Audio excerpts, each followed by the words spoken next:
ada seorang siswa datang ke ruangan BK dengan maksud ingin melakukan konseling. Dan ternyata siswa tersebut memiliki masalah kecemasan akibat ia menjadi perwakilan untuk menampilkan pidato Hari Guru di sekolahnya.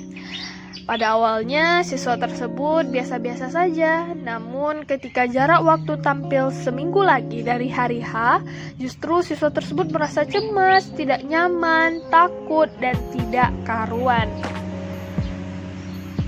Karena sebelumnya siswa sudah pernah melakukan konseling dengan guru BK, jadi dirinya berinisiatif untuk menemui guru BK-nya untuk menceritakan permasalahan yang sedang ia alami saat ini. Konseling yang dilakukan antara siswa dengan guru BK menggunakan pendekatan SFBC, yaitu Solution Focused Brief Counseling. Teknik khusus dalam pembinaan guru bimbingan konseling menggunakan teknik scaling. Selain teknik scaling yang digunakan, juga ada teknik exception dan teknik miracle questions. Yang ingin tahu lebih lanjut bagaimana praktek konseling individual menggunakan pendekatan SFBC atau Solution Focused Brief Counseling, jangan di skip ya videonya. Dan selamat menyaksikan teman-teman. Dilihat dengan seksama dan perhatikan dengan baik ya.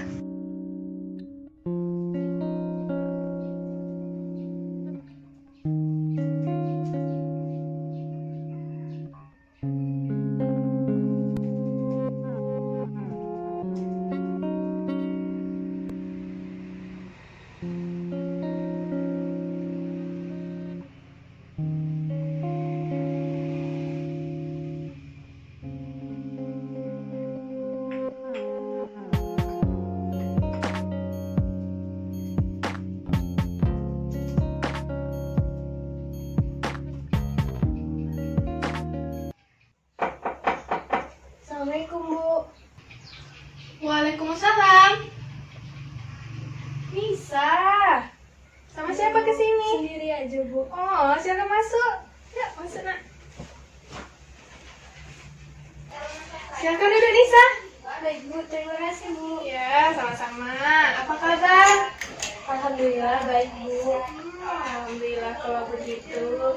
Oh iya Nisa, Ibu dapat kabar nih bahwasannya siswa-siswa ada yang ikut event kemarin di stadion ya? Ada bazar ya? Iya, Bu. Saya kemarin ikut bazar juga, Bu. Sama Nana, sama Talita. Kami jualan kebab, Bu. Oh, berarti Nisa dan dia kakak ikut ya? Masya Allah. Nisa minum dulu ya nak? Minum dulu. Makasih, Bu. Pas banget lagi haus nih, Bu. Mau tambah lagi? Enggak, Bu. Makasih, Bu. Ya, sama-sama. Oh iya, Bu. Tahu nggak, Bu? Pas bazar kemarin kan, Bu. Saya, Talita, dan Nana dapat keuntungan yang besar loh, Bu. Wah, Masya Allah, hebat banget. Oke, jadi kedatangan Nisa ke sini dalam rangka apa nih Nisa? Saya mau bercerita, Bu, tentang diri saya kemarin ke Ibu, Bu. Apa Ibu ada waktu sekarang, Bu? Oke, Alhamdulillah Ibu ada waktu sekitar 20 sampai 25 menit kita untuk bertemu hari ini. Nah, kalau seandainya nanti nggak cukup nih waktunya, kita bisa sambung di pertemuan berikutnya. Gimana Nisa, mau? Mau, Bu, nggak apa-apa, Bu. Oke. Jadi ceritanya Nisa mau konseling nih sama Ibu. Iya, Bu. Mau konseling. Nah, sebelumnya sudah pernah konseling dengan Ibu? Udah, Bu, udah. Oke, sudah. Berarti sudah tahu ya bahwasanya kalau misalnya Nisa harus bercerita sepenuhnya ke Ibu, gak ada yang ditambah-tambah, gak ada yang dikurang-kurang. Paham kan? Iya. Jadi pokoknya Nisa nggak usah takut dan khawatir bahwasannya apa yang Nisa ceritakan itu nanti bocor atau Ibu seberluaskan, nggak usah khawatir ya. Cukup kita berdua saja yang tahu ya Nisa ya. Oke, Bu. Oke, jadi ceritakan semuanya ke Ibu agar kita dapat menuntaskan permasalahan Nisa dan mencari solusi dari permasalahannya. Iya, Bu. Jadi kan, Bu, untuk acara event Hari Guru ini, Bu, saya dituju untuk menampilkan pidato, Bu. Nah, di situ saya panik banget, Bu. Saya takut, Bu. Nggak jelas banget lah, Bu, pokoknya perasaan saya, Bu. Jadi gak jelas gimana tuh Nisa? campur aduk Bu, saya takut kayak nggak pede, takut nanti saya tampil nggak bagus Bu. Pokoknya nggak jelas Bu. Oke, Ibu paham kondisi Nisa seperti ini. Ibu mengerti sekali. Dari cara Nisa berbicara sudah nampak ya. Iya Bu, jadi saya takut Bu tampil besok tuh grogi juga Bu. Nih, seandainya nih Nisa, Ibu punya satu kantung ajaib. Nah, di mana kantung ajaib ini dapat mengabulkan permintaan dan harapan Nisa. Kira-kira Nisa mau minta apa di kantung ajaib tersebut? Saya pengen tampil dengan percaya diri Bu, kayak nggak dengerin kata orang juga Bu. Terus hilang cemasnya. Iya, kecemasan itu juga hilang. Oke. Pokoknya intinya yang Nisa harapkan itu kecemasan Nisa hilang ketika pokoknya tampil tuh lebih pede lagi ya di depan ketika hari guru itu. Oke. Sekarang Ibu minta Nisa duduk di posisi senyaman Nisa. Oke, sudah. Ya Bu. Nah, Ibu minta Nisa untuk menutup mata Nisa. Oke, sudah. Nah, tarik nafas Nisa. Keluarkan perlahan. Sekali lagi, tarik nafasnya. Keluarkan perlahan. Oke. Sekarang tutup matanya lagi. Nanti ketika Ibu sudah minta Nisa membuka matanya, baru Nisa buka ya. Oke Bu. Sekarang bayangkan nih, Nisa sedang di acara hari guru tersebut. Ya, ketika Nisa tiba-tiba Nisa dipanggil, giliran Nisa untuk tampil pidato. Sama Nisa dipanggil, kemudian Nisa naik ke panggungnya. Di hadapan Nisa banyak audiens sudah melihat Nisa, baik itu dari kepala sekolah, guru-guru, kemudian teman-teman Nisa, adik-adik kelas Nisa sudah melihat Nisa nih. Nah, sekarang Ibu minta rasakan emosi-emosi yang timbul Nisa. Rasakan resapi. Emosi-emosi yang timbul. Jangan mencegahnya. Rasakan emosi-emosi. Seperti ketakutan, kecemasan. Rasakan. Dirasakan, diresapi. Oke. Sudah terasa? Oke. Sekarang Ibu minta Nisa membuka mata Nisa. Apa yang kira-kira Nisa rasakan sekarang ini? Bu, saya rasa perut saya nggak enak Bu, saya keringetan gitu loh Bu. Jadi kayak gugup Bu. Saya juga kepikiran kamu teman-teman saya ngeliat saya, terus saya juga pikiran untuk bangga terus ada saya di situ Bu. Oke. Nah, sekarang Ibu tanyakan nih. Kira-kira dari skala 1 sampai 10, di mana 10 itu Nisa merasa Nisa nggak pede, nggak percaya diri, tampil pidato, pokoknya Nisa nggak nyaman, rasanya Nisa tuh nggak sanggup gitu. Itu skala 10. Nah, dan di skala 1 Nisa merasa nyaman, enjoy. Nah, menurut Nisa pada saat ini Nisa di skala 1 atau 10? Dari 1 sampai 10 deh. 6. Menurut Ibu kalau 6 dari skala 1 sampai 10 dan Nisa memiliki 6, berarti Nisa Ibu rasa tidak terlalu cemas ya? Sebenarnya saya bisa Bu, tapi saya takut saya melakukan kesalahan di situ Bu. Saya juga masih nggak pede Bu, jadi kurang nyaman gitu Bu. Keadaannya ya Bu. Oke, berarti nggak begitu cemas ya Nisa ya, dan Ibu merasakan bahwasannya Nisa mampu nih di dalam mengendalikan perasaan Nisa maupun kecemasan Nisa. Benar begitu, Nak? Iya Bu, sebenarnya saya bisa Bu, cuma saya grogi sama keadaan juga Bu, kurang nyaman kan Bu. Saya takut nanti saya tampilnya nggak bagus Bu. Oh, mungkin bisa jadi begitu. Iya Bu, saya takut nanti saya tampilnya nggak maksimal kan Bu. Nanti saya takut mengecewakan banyak orang Bu. Oke, kita coba lagi. Nah, sekarang Nisa, Ibu mau nanya nih. Mungkin Nisa pernah memikirkan ini nih. Nah, menurut Nisa, bagaimana sih tindakan audiens yang dilakukan mereka terhadap Nisa nantinya ketika Nisa tampil pidato. Menurut Nisa bagaimana? Ibu rasa Nisa pasti udah kepikiran nih sebelumnya, ya nggak? Iya Bu.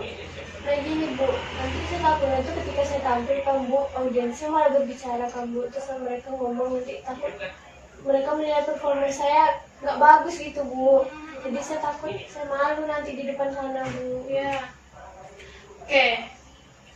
Sekarang dari skala 1 sampai 10, di mana 10 Nisa merasakan bahwasannya itu adalah suatu masalah yang sangat besar. Nah, dan 1 itu di mana Nisa merasakan kalau pidato itu suatu hal yang biasa-biasa saja, tidak masalah yang besar untuk dihadapi.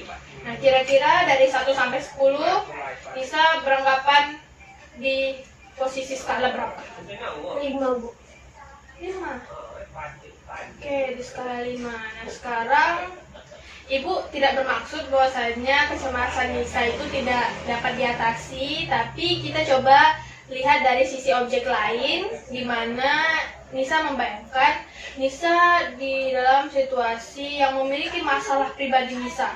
Nah, mungkin saja nih masalahnya itu Nisa kehilangan orang yang Nisa sayangi karena dibunuh oleh orang lain. Sudah terbayang? Nah, sekarang balik lagi di masalah Nisa, yakni kecemasan dalam menghadapi pidato Hari Guru besok itu. Kira-kira nih, dari skala 1 sampai 10, di mana skala 10 Nisa beranggapan bahwasannya pidato itu adalah suatu permasalahan yang sangat besar yang harus Nisa hadapi, dan Nisa rasanya nggak sanggup, nggak mampu Bu, nggak bisa pokoknya Bu. Kemudian dan yang nomor 1-nya, Nisa merasa permasalahan itu biasa-biasa saja dan Nisa mampu untuk menghadapinya, permasalahan pidato nih. Jadi menurut Nisa di skala antara 1 sampai 10, sekarang Nisa berada di skala keberapa? 2 atau 1? 1 Bu. Oke, berarti Nisa sekarang beranggapan bahwasannya permasalahan yang Nisa hadapi sekarang ini, yakni kecemasan di dalam besok mau tampil pidato Hari Guru, di kisaran skala 1 sampai 2. Oke. Jadi gimana nih menurut Nisa, cara Nisa di dalam mengatasi kecemasan yang Nisa hadapi besok pas mau tampil tuh, gimana nih cara Nisa untuk mengatasi kecemasannya? Jadi saya harus terlihat tenang kan Bu, terus saya juga menguasai teksnya besok supaya tampilnya lebih bagus dan percaya diri Bu. Oke, berarti sekarang Nisa sudah tahu ya gimana caranya besok untuk bisa tampil dan dengan pede, percaya diri, tanpa cemas. Iya Bu. Oke, sudah kepikiran kan, udah terpikir gimana langkah-langkah selanjutnya yang dapat dilakukan. Iya sudah Bu. Yakin? Yakin Bu. Yakin berapa persen nih? 100%. Wah, mantap. Oke, Ibu berharap semoga besok Nisa dapat melakukan pidatonya semaksimal mungkin. Amin. Dengan kemampuan yang Nisa miliki, Ibu yakin Nisa bisa tampil dengan baik. Ya, jangan khawatirkan kecemasan, pokoknya do the best. Pokoknya Ibu yakin Nisa pasti bisa. Ini kesempatan emas loh, Nak. Iya. Kan? Jadi orang lain belum tentu bisa dan Nisa dipilih. Karena guru-guru merasa Nisa bisa untuk tampil. Oke, Ibu ucapkan semangat untuk besok, semoga tampilannya perfect dan berhasil ya. Amin. Amin. Oke. Terima kasih ya Bu. Oke, sekarang Ibu mau tanya tanggapan Nisa nih. Gimana nih perasaan Nisa setelah melakukan konseling sama Ibu? Alhamdulillah jadi lebih tenang sih Bu. Ya saya juga tahu jalan keluarnya gimana, saya harus ngapain gitu Bu. Oke, semangat ya Nisa ya. Iya Bu. Oke. Udah Bu, saya izin ke kelas dulu ya Bu. Terima kasih Bu. Ya, sama-sama. Assalamualaikum Bu. Waalaikumsalam warahmatullahi wabarakatuh. Oke teman-teman, itulah dia video terkait konseling individual menggunakan pendekatan SFBC atau Solution Focused Brief Counseling yang di dalamnya terdapat teknik khusus yaitu teknik scaling. Dengan menggunakan pendekatan SFBC atau Solution Focused Brief Counseling serta teknik-teknik yang ada di dalamnya, klien dapat mengatasi kecemasan yang ada pada dirinya. Kita bahas nih sedikit tentang apa itu SFBC, apa itu teknik scaling, apa itu teknik exception, dan apa itu teknik miracle questions. Oke, kita jelaskan yang pertama. Yang pertama itu ada SFBC atau Solution Focused Brief Counseling. Ini merupakan pendekatan konseling yang didasari oleh suatu pandangan bahwa sejatinya kebenaran dan realitas itu bukanlah suatu hal yang bersifat absolut, namun realitas dan kebenaran itu dapat kita konstruksikan. Pendekatan SFBC atau Solution Focused Brief Counseling ini juga dimaksud dengan konseling singkat yang dibangun atas potensi konseli yang sebenarnya mampu mengkonstruksi solusi dari masalahnya. Kemudian, di dalam pendekatan SFBC terdapat pula beberapa teknik scaling, teknik exceptions, teknik miracle questions, dan teknik minefield. Oke, kita jelaskan pertama-tama yaitu teknik scaling. Nah, teknik scaling adalah pertanyaan yang meminta konseli membuat yang abstrak menjadi nyata, yang samar menjadi jelas dengan mengangkakan kekuatan, masalah, keadaan, ataupun perubahan konseli. Misalnya nih, konselor bertanya, pada suatu skala dengan rentang 1 sampai 10, di mana 1 berarti kamu tidak memiliki kendali sama sekali terhadap masalahmu, dan 10 berarti kamu memiliki kendali penuh terhadap masalahmu. Lalu pada rentang angka yang keberapa kamu menempatkan dirimu dalam skala tersebut? Dan apa yang kamu perlukan agar kamu dapat naik 1 angka dalam skala tersebut.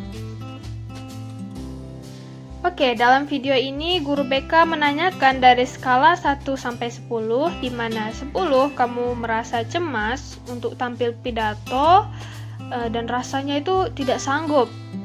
Dan kemudian skala 1 kamu merasa percaya diri dan nyaman. Kira-kira kamu di posisi skala berapa? Kemudian Guru BK menanyakan kembali dari skala 1 sampai 10, di mana 10 kamu merasa pidato itu suatu masalah yang sangat besar, dan 1 kamu merasa pidato bukan suatu masalah yang begitu besar. Kira-kira kamu di posisi skala berapa? Selanjutnya, teknik exception atau pertanyaan tentang saat di mana konseli bebas dari masalah. Penemuan eksepsi membantu konseli memperjelas kondisi perubahan, memiliki kekuatan dan kemampuan menyelesaikan masalah, memberikan bukti nyata, penyelesaian, dan membantu konseli menemukan kekuatan dirinya yang terlupakan. Menemukan kekuatan dirinya yang terlupakan, misalnya, kapan kamu dapat mengelola masalah ini dengan seksama? Kapan kamu yang berbeda dari yang sekarang? Coba kemukakan kepada saya saat-saat kamu bebas dari masalah. Oke, kalau di dalam video Guru BK menanyakan maksudnya tidak jelas itu seperti apa, dan apa yang dapat kamu lakukan untuk mengatasi kecemasan kamu saat berpidato. Selanjutnya, teknik miracle questions. Pertanyaan yang mengarahkan konseli berimajinasi apa yang akan terjadi jika suatu masalah yang dialami secara ajaib itu dapat diselesaikan. Teknik ini membantu memperjelas tujuan dan mengendalikan eksepsi masalah dengan konseli untuk mengimajinasikan suatu solusi dan penghambatan-hambatan dalam penyelesaian serta harapan untuk membangun terjadinya perubahan pada dirinya. Misalnya nih, konseli ditanya, bayangkan pada suatu malam ketika kamu sedang tidur terjadi suatu keajaiban dan semua masalahmu terselesaikan. Bagaimana kamu tahu masalah itu dapat terpecahkan? apa yang kamu lakukan saat itu yang menunjukkan bahwa masalahmu terselesaikan dengan tuntas? Dalam video ini, guru BK menanyakan, misalnya nih, ibu punya kantong ajaib yang dapat mengabulkan permintaan kamu dan dapat membantu kamu menyelesaikan permasalahan. Kira-kira kamu mau minta apa dari kantong ajaib tersebut? Oke teman-teman, itulah dia contoh video konseling individual menggunakan pendekatan SFBC beserta penjelasan terkait SFBC dan teknik-teknik yang ada di dalamnya. Semoga bermanfaat dan terima kasih. Wassalamualaikum warahmatullahi wabarakatuh.